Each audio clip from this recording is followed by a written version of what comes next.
Corona के समय में ही 3 कानून पास कर दिए गए हैं।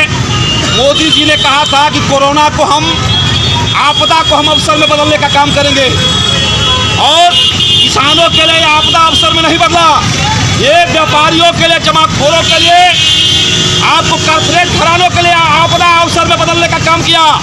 और ये 3 कानून बना करके पूरे खेती को, किसानी को चौपट करने का काम, गुलाम बनाने का काम किया जा रहा है। और आज आप देख रहे हैं कि देश के किसान सड़कों पर उतरे हुए हैं, शाहीन बाग बनाए हुए हैं, लड़ रहे हैं, हम उनके साथ हैं। जो मोदी सरकार पर बंधन ढा रही है, हमारी एक ही मांग है, वार्ता नहीं, किसान विरोधी जो 3 कानून है उसको वापस लो, और किसानों को जो न्यूनतम समर्थन मूल्य है स्वामीनाथन आयोग की रिपोर्ट लागू करो। इस वक्त की खबरों में फिलहाल इतना ही। मुझे दीजिए इजाजत, लेकिन देखते रहिए बिहार न्यूज। नमस्कार।